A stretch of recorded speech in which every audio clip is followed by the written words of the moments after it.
Student IBPS pure form fill আপের date ছিল 21 জুলাই পর্যন্ত, বাট সেটা এক্সটেন্ড করে 28 জুলাই করা হয়েছে। এখন নতুন একটা নোটিফিকেশন এসছে যে যদি কোনো কিছু ভুল হয়ে থাকে বা এডিট করার দরকার হয়ে থাকে তাহলে সেই এডিটটা তোমরা করতে পারবে 31 জুলাই এবং 1 আগস্ট, এই দুটো দিন, বা তোমরা বলতে পারো 31 জুলাই থেকে 1 আগস্ট পর্যন্ত। আইবিপিএস পিও এবং এসও এই দুটোরই এডিট উইন্ডো থাকছে 31 জুলাই থেকে 1 আগস্ট পর্যন্ত।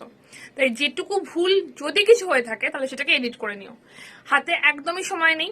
তো এখন যেটা আসছে সেটা হচ্ছে শুধুমাত্র তোমাদেরকে মক টেস্ট দিতে হবে। আড্ডা 24/7 অ্যাপে কিন্তু ফ্রি মক টেস্ট রয়েছে আইবিপিএস পিওর জন্য।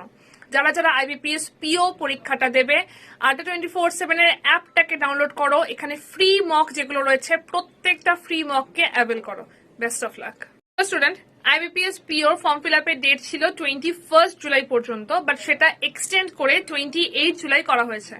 এখন নতুন একটা নোটিফিকেশন এসছে যে যদি কোনো কিছু ভুল হয়ে থাকে বা এডিট করার দরকার হয়ে থাকে তাহলে সেই এডিটটা তোমরা করতে পারবে 31 জুলাই এবং 1 আগস্ট, এই দুটো দিন, বা তোমরা বলতে পারো 31 জুলাই থেকে 1 আগস্ট পর্যন্ত। আইবিপিএস পিও এবং এসও এই দুটোরই এডিট উইন্ডো থাকছে 31 জুলাই থেকে 1 আগস্ট পর্যন্ত। তাই যেটুকু ভুল যদি কিছু হয়ে থাকে তাহলে সেটাকে এডিট করে নিও, হাতে একদমই সময় নেই।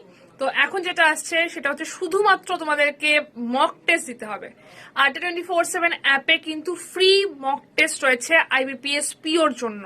যারা যারা আইবিপিএস পিও পরীক্ষাটা দেবে, আড্ডা 24/7 এর অ্যাপটাকে ডাউনলোড করো, এখানে ফ্রি মক যেগুলো রয়েছে প্রত্যেকটা ফ্রি মককে অ্যাভেল করো।